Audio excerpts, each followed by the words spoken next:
When do you plan to move there and reduce your trips? Stephen asked. I'm guessing it's going to happen soon, Miles replied. Grace is gradually getting into the idea. Why are you delayed? I'm sorry, but it's none of my business, Miles. But you already mentioned that she doesn't like her job in Arizona. I have no doubt that she will find something more exciting in Kansas. This is definitely a step forward for you as a general manager, but you shouldn't stay too long. Liam will retire at the end of next month. Of course, I did not hide the fact that you are a candidate for this position, but if you do not make a decision in the next 6 weeks, we will have to consider other candidates. Thank you for your patience, Stephen. I feel a little upset myself. Lately, Grace has stopped voicing her grievances against Arizona and seems to be coming up with reasons to avoid moving. Perhaps my absence from this trip will tip the scales. I'll be out from Tuesday to Friday. I plan to talk to Grace about moving over the weekend and will give you a final answer on Monday. Interestingly, Miles began to doubt Grace's intentions. It seems there must be a reason for her sudden increase in happiness at work. Miles didn't have any solid leads, but he couldn't help but think that she might have met someone else. This could explain her reluctance to leave. So he came up with a plan, more like half a plan. He arranged with Liam that he would work in the evenings from Tuesday to Thursday and leave early on the last day. At the same time, he informed Grace that he would not be back until Sunday. Thus, she will have enough opportunities to settle a relationship with a potential lover, if there is one. This plan had its drawbacks. He let Miles come back from Kansas between Thursday and Saturday to check on her. He didn't know where he would stay if she was in their house, or what he would do if he found her with someone else. The situation was becoming more and more uncertain. His absence would have been especially noticeable since Friday marked their 30th wedding anniversary. He had already expressed his regrets to Grace for missing such an important event. To make amends, they have scheduled a big meeting next weekend, which will be attended by all their relatives and friends. The absence of another man in her life might have prompted her to think about leaving. On Tuesday morning, they kissed goodbye, and as he was driving to the airport, an idea struck him. Although she told him not to worry about the flowers, he decided to stop by the flower shop anyway. The store had just opened and was busy taking orders. 2 girls were checking fresh supplies, and the third was dealing with a customer who came even earlier. Miles scanned the storefronts, watching the man in the suit get more and more upset. I'm sorry, sir, but even with the extra £5, we can only promise delivery within an hour, namely between 6 and 7 o'clock in the evening. The man replied, but I have dinner booked for 6:30 p.m., and I need the flowers on the table right after we place the order. Maybe I should look for another place. The seller replied, You can do that, sir, but I can assure you that no other flower shop offers such precise delivery. Please deliver the bouquet to the hotel reception. I will write you the address, please, as soon as possible after 6 p.m. Ideally, he should be there before 6:30 p.m. I will attach an additional note to the desk clerk asking him to give the flowers to me, Mr. Brown. They can leave the bouquet at the reception and give it to me right after my wife and I book a table. We already have reservations for Friday and Saturday, so they'll know who I am. The girl paused for a moment. On Friday, we can arrange with the courier to deliver the first batch to the hotel after 6 p.m. You can write a note to the hotel and specify your room number. Our courier will give it to them, and I'm sure they will be happy to help you with a surprise dinner as part of their usual services. That sounds great. Thank you, but I would like a personal note for your wife to be placed in a sealed envelope to avoid misunderstandings. Is it okay if I read it one last time before I seal it? He looked around and met Miles's gaze. Miles smiled and looked at the red roses. The man smiled. Sure, come on. The note read, Happy anniversary to my dear Grace. I wish you to enjoy orange juice for another 30 years. It's Grace through and... Yes, exactly. Keep the change for yourself. He paid and left. Miles froze in place for a moment. Although the cold was biting, beads of sweat stood out under his collar. After all, it was their wedding anniversary this Friday, and Grace through and was undoubtedly his. Miles often joked that he preferred orange juice to champagne, but the reality of her infidelity was much worse. It was time to think about divorce. How could she have been involved with another man for 30 years, throughout their marriage, and yet Miles had no idea about anything? Did that guy leave a tip for her? He turned to the girl. Yes, she replied. Usually people don't leave tips at the time of ordering, but sometimes customers come after to compliment us on how the flowers turned out. They usually bring chocolates instead of money, but this is not prohibited. Oh, don't worry about it. I also plan to tip you. What amount did he give you? Actually, £3. Well, I'll give you a little more. I need your advice on choosing the perfect flowers for my anniversary, as well as clear delivery instructions. I will compensate you for the confidentiality. Please keep this between us. Don't tell the other two girls about it. When he got on the freeway, he called Stephen and said that he had talked to Grace the night before and was definitely interested in a job in Kansas. 10 minutes later, Liam called to confirm it. I will prepare the contract for your arrival, Miles, he said. Stephen said that you can get to work whenever you want. Do you want to finish early this week? Of course, I would appreciate it. I have to go home and start packing. It was 6:40 p.m., and the couple ordered dinner, completely oblivious to the surroundings. William was wearing a smart black suit, and Grace was wearing a timeless little black dress. The dress was a little too short and revealed the top of the black stockings when she crossed her legs. When she leaned forward, he realized that she was not wearing a bra. They raised glasses of champagne, and their toasts were accompanied by a soft clang. Congratulations on your anniversary, my love, he said. Thank you, my love, she replied, raising her glass. It took you a long time to decide on dinner, he remarked with a smile. It's not my fault, she replied playfully. In the restaurant, the waiter kept pushing different dishes. Of course, she said, rolling her eyes. He couldn't help himself. He seemed to lean towards you a lot. As soon as he offered something, his gaze would turn to you, he teased. I really hope you're not feeling jealous, she said, raising an eyebrow. No, of course not, he replied with a grin. Rather, I am jealous of your husband. He can enjoy all these beautiful curves whenever he pleases, and he also has easy access to all the other charms that you are hiding. I've been keeping my little strawberries, as you call them, out of his reach for weeks now. In fact, you've been using my charms for more time than he has. Next weekend, I'll let him enjoy me for an alternate anniversary, but I'm not wearing panties today. I thought you'd prefer me like this for the weekend. This is a great idea. I think I'll have a fruit salad for dessert. First of all, I will enjoy your strawberries, and then I will drink orange juice, and who knows what else I might find under your dress. Sounds tempting. You can take whatever you want under my dress. I'll settle for something warm and white. You always want to offer a lot more than Miles. Oh, that was fast. The waiter returned, but not with the food. He presented a magnificent bouquet of 30 red roses. Happy anniversary, Mrs. Brown, he said. Turning confidently, he walked away. Petty beamed as she opened the envelope and read the note. You're so romantic, William. I wish I'd really been with you all this time. However, now it's all in the past.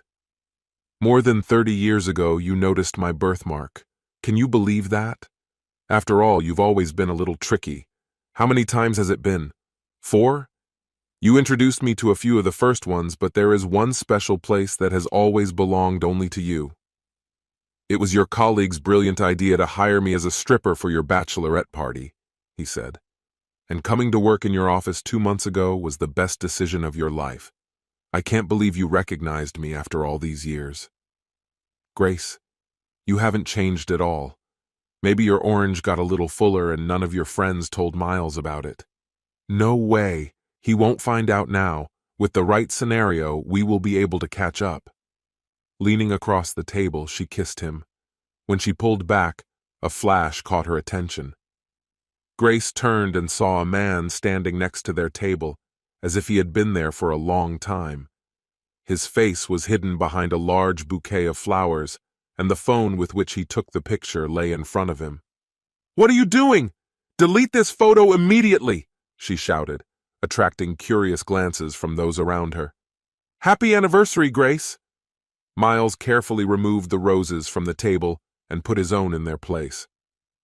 There's no note here, Miles remarked. The flowers should convey everything. He presented a bouquet of white lilies, red poppies, and 2 unique black roses, one for her and one for himself. Each of these flowers symbolizes death. In this case, they symbolize the end of our marriage. Grace's eyes widened in shock and her mouth twisted. William leaned back in his chair, trying to distance himself from the unfolding tense situation. With a sudden movement, Miles grabbed William by the hair, pulled his head back, and shoved something into his mouth. Don't worry, gentlemen, it's just a game. He glanced at Grace. It's all over now. What did you put in his mouth? In an instant, William squeezed his nose and a bottle of champagne was in his mouth. He was gasping for breath, and 2 waiters began to approach the scene.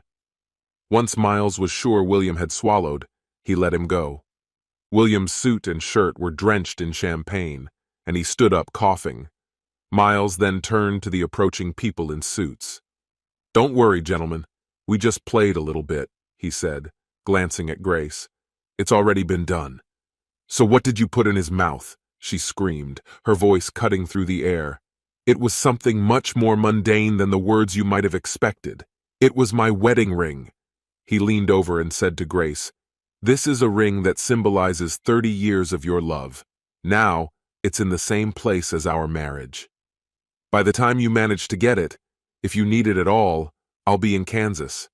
You'll have to look for a new place to live, since the house is registered in my name, and you're going to need a divorce lawyer. As he left, he put something in front of William. Enjoy your dessert, idiot. It was a small orange. The last 2 months have been like hell for Grace. The lack of money has not given her the opportunity to hire a lawyer. The locks were replaced in the house where she had been married for 30 years. In her old age, Grace had nowhere to go, because her and Miles's children lived very far away. William, worried about his marriage, broke off all relations with Grace. She was heartbroken. Grace also understood that Miles would sue for everything they had made. The evidence of infidelity that he filmed on his phone would play an important role in the divorce. On a warm September day, the drill instructor met with his platoon for the last time. "Platoon dismissed," he ordered. About 100 recruits stepped back in unison, replying, "Sir, the platoon has been disbanded." "Yes, sir." They rolled onto their backs, uttering a collective hurrah. When the units broke up and left the parade ground for the last time, many recruits gathered around the instructor to shake his hand and then go to reunite with their family. I was no exception. After shaking hands with the senior sergeant, I picked up my bag and headed for the bus going to the airport. My name is Brad Michaels, but that day I was Lance Corporal Brad Clark of the United States Marine Corps, and all I wanted was to go home and to my fiancée Diana Lorenzo. After a difficult 6 months, I finally completed rookie training and received the right to wear an eagle, a globe, and an anchor. I was glad to turn the page and start the next chapter of my life, which will include marrying the girl of my dreams. You may be wondering why it took so long, given that boot camp usually lasts about 12 weeks. The reason is simple. Shortly after the end of the first stage, my appendix ruptured, which required surgery and a long recovery period. The doctors expected me to be back on my feet in a few weeks, but in the end, I developed an infection that required antibiotics and special care. The training of my initial platoon continued while I waited for the doctors to declare me fit for service. By the time I recovered enough to resume training without risking a new injury, almost 3 more months had passed. In the end, I was assigned to a new platoon, and I completed a difficult training course, earning the title of the best recruit. Along with receiving a set of dress uniforms at that time, Marines usually bought them with their own funds. I received the rank of Lance Corporal. Diana and I exchanged letters as often as possible, and she often sent me photos. However, a month or 2 ago the photos stopped coming. Some of the pictures still came to the corkboard in our compartment, where the recruits could post photos of their wives or girlfriends, many of whom were quite explicit. Nudity was strictly forbidden. When graduation was approaching, the recruits decided to hold a contest for the best photo. Diana sent several pictures, many of which showed her in a short dress or swimsuit, although some had a little more skin. In one of the photos, she was wrapped in a bath towel, and one slender leg peeked out from behind her belt. Although it wasn't explicit, it was obvious that she wasn't wearing anything under the towel. This photo won the competition, and I felt a sense of pride that I got engaged to such an attractive woman. However, I couldn't help but wonder who took the picture, as it seemed unlikely that the photographer was her brother or father. After all, in those years, mobile phones with cameras and selfie sticks were not yet in use. Also, the amount of skin in the photo was much more than she had ever shown me. From the very beginning, she made it clear that she was a devout Catholic and would never completely undress in front of her future husband before the wedding night. Therefore, this meant that we had never had an intimate relationship. We only had one kiss, and she wouldn't let me touch her. She assured me that everything would be different on the wedding night. It didn't come as a shock to me. I've known Masha since 5th grade, and although she often flirted, she was never frivolous or promiscuous. In fact, at that time, I would have called it quite modest. On the day of graduation, I naturally decided that she was still untouched. Now, let me introduce you to my old school friend, Jack Harris. We had been friends for at least a year before I met Masha, and we did everything together, went fishing, went hiking, and even spent the night at each other's houses. As we got older, I began to notice that he was always eager to grab onto whatever thing I had, and often tried to outdo me at every opportunity. For example, if I got a new fishing rod, he immediately ran after it to buy a bigger or better reel. In high school, he often tried to tease Diana, even though he knew that we were inseparable, as modern children say. Diana just smiled and walked away, ignoring his antics. The day I left for the camp, he escorted me to the airport and assured me that he would look after Diana.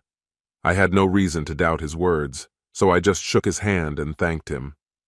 When the plane finally landed at a small airport near our town, it was already quite late, and my parents took me home to rest. The first thing I did when I got settled was to call Diana. "I've got a surprise for you," she said, giggling as she often did. "I can't wait to see him," I replied, filled with anticipation. "I'll stop by your place right on the way to the old school." After chatting for over an hour, we ended our conversation. The next day, I wanted to show off two things: my uniform and my future wife. I put on my uniform, got into a pickup truck, and went to my old school. After talking with my former principal and several teachers, I drove up to Diana's house. Before I could knock, Masha opened the door. "Surprise!" she exclaimed. "Honey, you're going to be a dad." "What?" I replied, stunned by her unexpected news.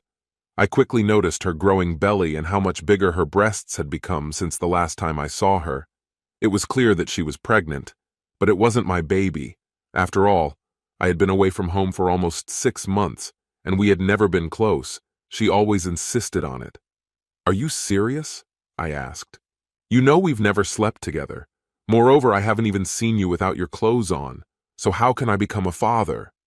"Well, we're getting married, and since I'm a mother, then you'll be a father," she replied. "What do you mean? You don't think I believe in this nonsense?" I exclaimed. "Just tell me the truth. Who is the father?" "You," she said firmly. "When we get married, you will become a father." My thoughts were racing. There was no way she could be serious. "Are you really that naive, Diana?" I replied. "We've never had intimacy, and you expect me to raise someone else's child?"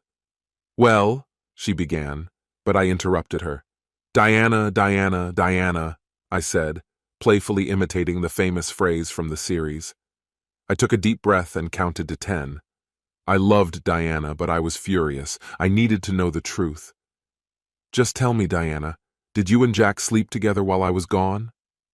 She straightened up and looked away, as if fearing my reaction.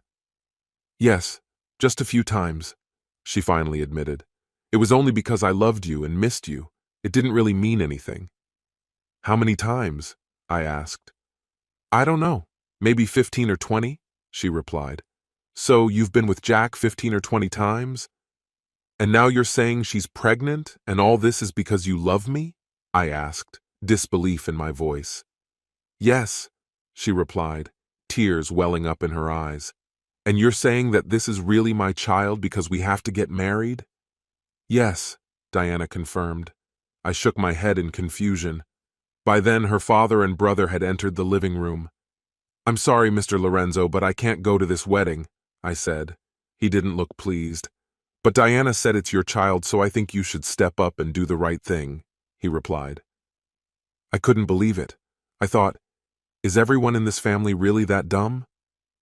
Mr. Lorenzo, do you realize that Diana and I have never been intimate? I haven't even seen her without her clothes on, and she just admitted that she was with Jack Harris about 15 or 20 times, I said. Is that really the case? He turned to his daughter. Oh yes, Daddy, she sobbed. He looked at her as if she was something unpleasant that the dog had left in the yard. Damn it, he muttered. You have as much stupidity as your mother, he said, his eyes filled with genuine sadness. I sincerely apologize, son. I didn't know that my daughter inherited her mother's lack of common sense. Are you sure you can't handle this? I'm not sure, mister, I replied. If she can't be faithful to me while I'm in a military camp, there's no way she'll be faithful if I go to war. I refuse to raise someone else's child. Anyway, we'll just get divorced. Dad, Diana interjected. Jack and I only had an intimate relationship. We never made love. Then her brother Michael burst out laughing. Come on, Diana, he said. In the living room, I saw you literally shaking the spirit out of him, and at the same time his two friends are next to each other. In fact, I have some pictures to prove it. He turned to me with a grin. Why don't you take a look? A thought struck me. Michael, did you by any chance take that picture of Diana in a towel that she sent me? I asked. Oh, definitely, he replied. It was a good time. Check it out, he said, and reached for a thick photo album on a nearby bookshelf.